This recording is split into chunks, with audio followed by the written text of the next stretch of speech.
DUI charge is serious, with serious consequences. Even on a first DUI in Alabama, you can be sentenced to up to 1 year in jail. You can also be fined $600 to $2,100 and pay court costs anywhere from $200 to $300 up to $600. You can also have your license suspended for 90 days or revoked for a year depending on the circumstances. And you can also be required to install an ignition interlock device on your vehicle if you meet certain criteria. And you could be required to attend the court referral program as well. We understand how you feel. We've represented 1,000+ people on DUIs and have handled thousands of cases throughout the state of Alabama. We know that you're scared. We know that you're anxious. We know that it is very, very difficult to decide which attorney to hire to represent you. The one thing that you need to know is that you definitely need an attorney to help you through the web of pitfalls that are out there, because DUI defense is very complicated if it's done correctly. It's just hard to know for you as a layperson exactly who to hire, or if what someone on the phone with you or who is conversing with you is giving you the correct information. There's some criteria that I suggest that you go through, and this, I believe, will help you in determining whether you're hiring somebody who is a DUI attorney rather than simply some attorney out there who will take your DUI if you hire them and pay them the nominal fee that they are going to charge. The first thing that I think that you should ask is whether the attorney is a member of the National College for DUI Defense. This is a very solid organization that has been around for many years and is focused on the education, training, and is information based for attorneys to learn about and practice and network and connect with other attorneys who primarily handle drunk driving cases. It's very important, if you are seeking out the best representation and if you are seeking out the best result on your DUI, that the attorney that you hire is a member of the National College for DUI Defense. The second item that is a necessity, in my opinion, is that the attorney that you retain to help you with your DUI case in Alabama is certified per NHTSA, which is the National Highway Traffic Safety Administration, to administer standardized field sobriety tests. These are the same tests that you were asked to perform on the side of the road.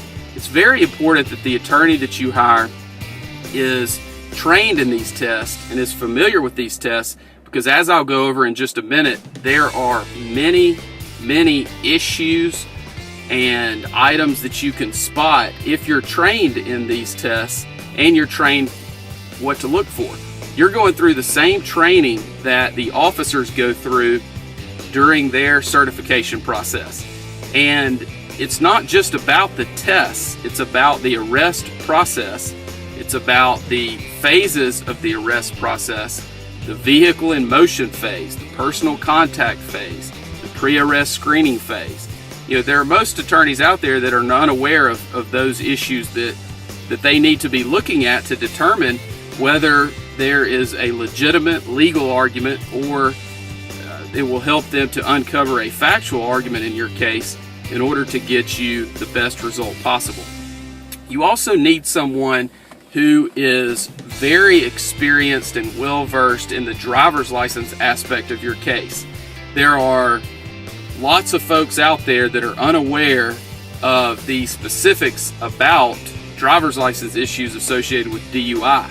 You've got the administrative suspension on the front end, and you have issues related to an enhanced suspension time or revocation, and also the ignition interlock, which is tied into that. And also you have the suspended time on the back end if you're convicted.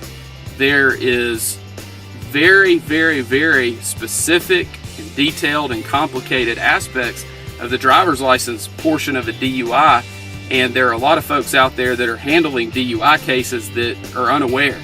And it's sad to see that, because there's a better way to do it. And that's the reason that I believe those criteria will help you get to someone that can give you the best result possible and that can help you in navigating these pitfalls that are out there, because there are many out there, and they get worse and worse as the legislature continues to modify the DUI statute. There are people out there that get arrested for DUI, and you refuse the test, but you know that you were drunk, impaired, whatever it might be. And there are also people out there who submitted to the test and they're well over 0.08. They may be a 0.16, 0.20, 0.25. Those people out there need to know that pleading guilty is not their only option.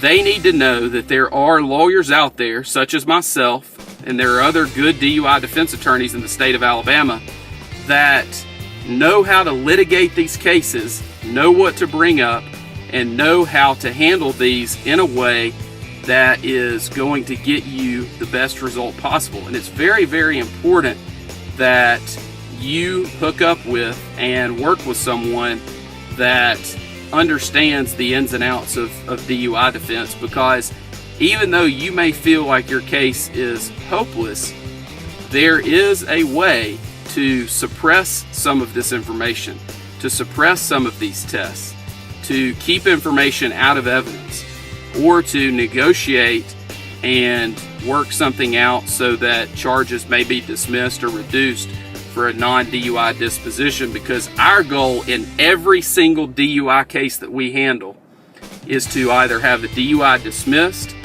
or to have it reduced and settle the case for a non-DUI disposition. If those two things are not possible, the next step for us is trial. And if the client decides that the client would like to proceed to trial, then we encourage that, because if a client simply pleads guilty, the client is going to suffer the ramifications and the repercussions associated with a DUI conviction. So we always encourage our clients to proceed to trial on their cases, because we know what the result is going to be if they simply plead guilty, and we would like to avoid that if we can. And it's the client's decision ultimately, but we always encourage clients, and we encourage them to look at all aspects of the information that we present when they're trying to make the decision about trying their case or accepting an offer that is on the table. So the first step in a DUI defense case is to secure the license issues. That it may include requesting a hearing, may include requesting a review, it may include going to the driver's license suspension hearing, it may include filing a lawsuit against the Alabama Department of Public Safety. But no matter what stage you're in, whenever you choose to retain us, we evaluate it and go through a very sophisticated process and procedure that we have put together to handle these cases in order to give our clients the best chance of success on their cases. The next thing is for us to gather information from you and about you. We have a very extensive questionnaire that we will either go over with you or send to you, or you can pick it up from us, and that gives us lots of information about you and helps us to humanize you with the prosecutor and the other parties that we will be dealing with on your case. We will also give you a plan of action. A lot of people get worried because they feel like they're not doing anything to help their case, and we'll give you a plan of action and things that you can focus on, and we'll counsel you not to worry about your case or worry about the outcome, but let's focus on the process. Let's focus on what you can do today to help you as a person, but also to help you with your case.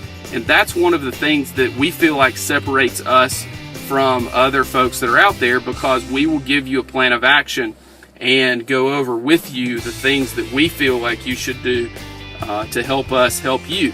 And it gives folks a lot of comfort in doing those things, and those things always help and they never hurt, and we feel like it's important for you to take the action steps that that we give you. The next step that we go through is we'll file documents with the court, and we get to choose what documents those are. We'll file a notice of appearance, usually a motion to continue, and we may also file other documents at that time as well. Depending on where we are, we will then decide at what point in time we need to file discovery motions, and we look at those based on a court-by-court basis and also a case-by-case basis, depending on what the issues are and depending on whether that may help our case at that point or might hurt the case. And of course, we don't want to do anything that could be detrimental to your case at that time. At that point, we begin prepping for the initial appearance, and that includes putting everything in an order that is accessible and collecting documents and other items that you have completed. And then we begin, of course, moving towards that first court date, whenever that might be, whether it's on the initial court date or usually the case would be continued at some point. After that, we begin the evaluation process of your case. We look at every single aspect of DUI defense in order to give you the best result possible. We look at any defense that might be available that is out there. If there was an accident, most people think that an accident case, they think this: I had an accident, I was impaired, I'm guilty, I need to plead guilty. And that could not be further from the truth. Accident cases are very, very tough for the prosecution, and there are a lot of folks out there handling DUI cases that are unaware of that. They just don't know the ins and outs of the accident issues in a DUI case. The other issues that we look at are actual physical control. Were you in actual physical control of the vehicle? Were you sitting in a parking lot? Where were the keys? Was the vehicle operable? Those are things that we need to look at in every single one of our cases that involve those issues. We also look at the private property DUI issues. We also look at anonymous tip issues. There's been some recent cases that have come out that are not good for the defense on those type issues. However, there are still arguments that can be made, and there's still a burden that we feel like the prosecution must meet anytime there's an anonymous tip issue on a DUI case. We also look at issues about whether you were asleep at the wheel, whether there were passengers, whether there are other issues associated with actual physical control, whether you're on private property. What are the issues associated with how the officer got to you where you are?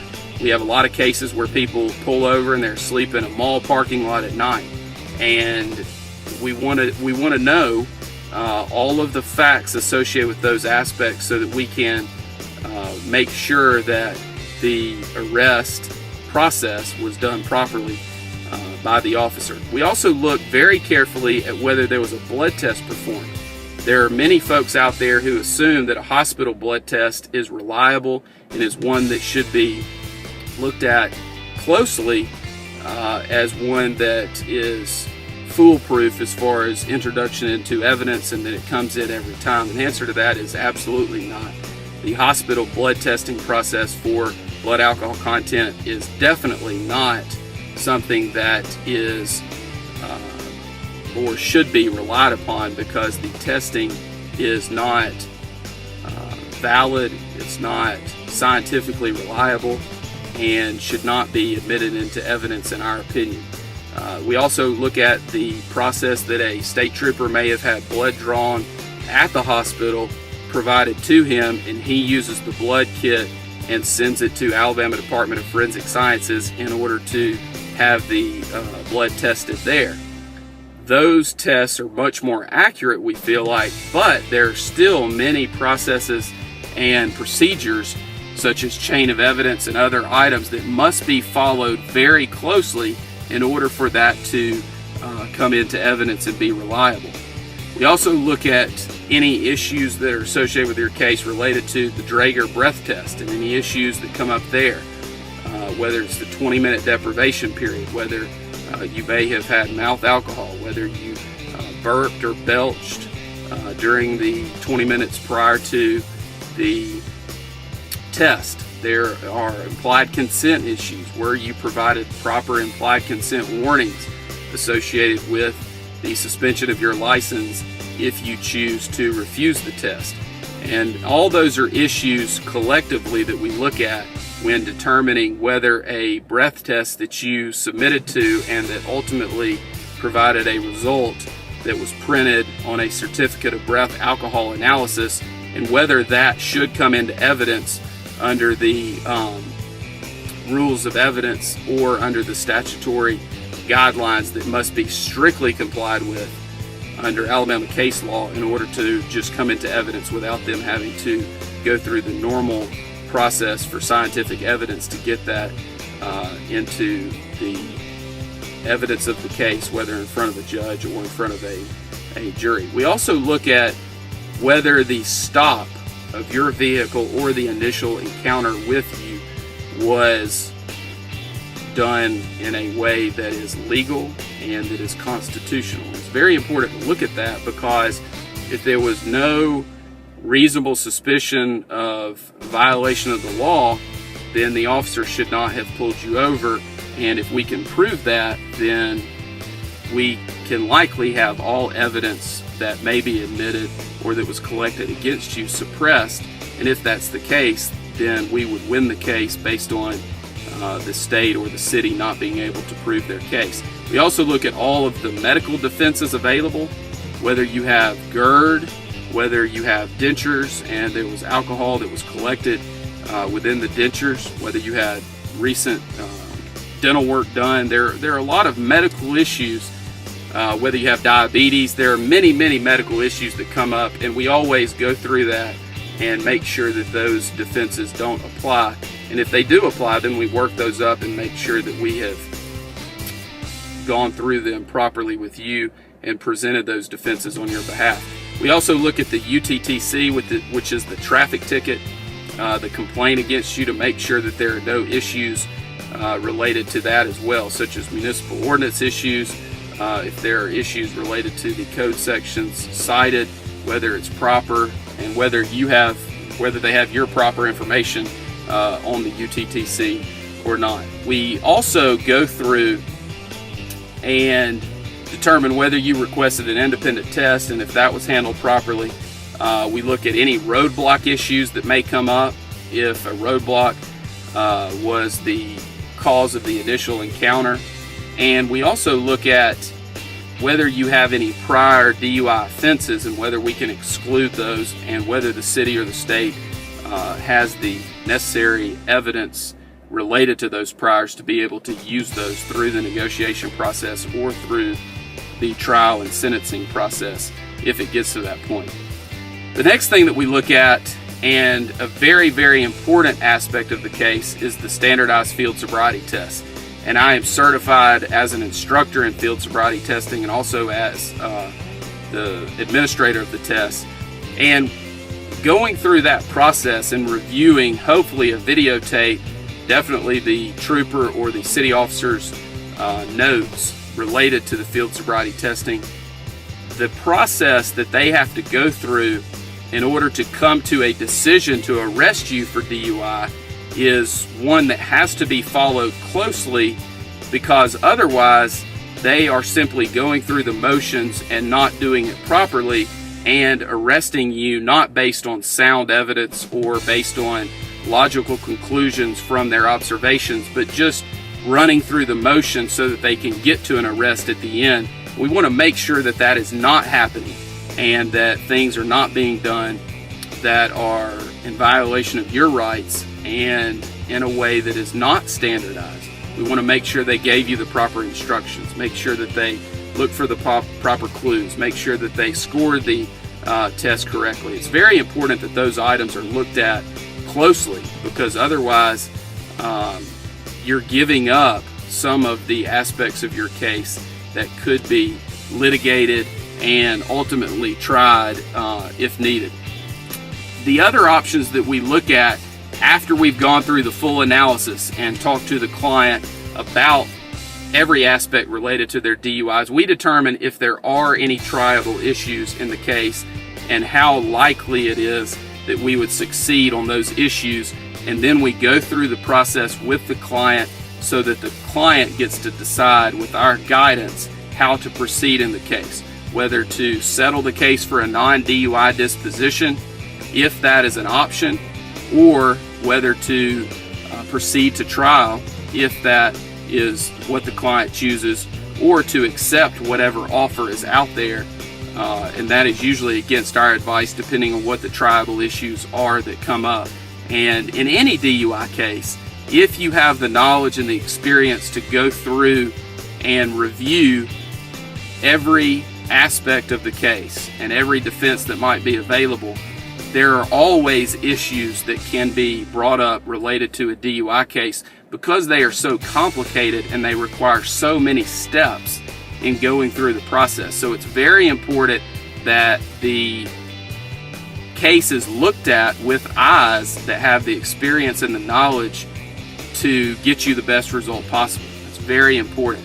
We've handled 1,000 plus DUI cases. We've resolved 5,000 or more charges throughout the state of Alabama, and we can help you with your case. All you have to do is let us know and call our office, and we will be glad to talk to you and discuss your case with you at no charge, because we believe that you have a right to speak to any lawyer that you choose without having to pay an initial consultation fee in order to do so.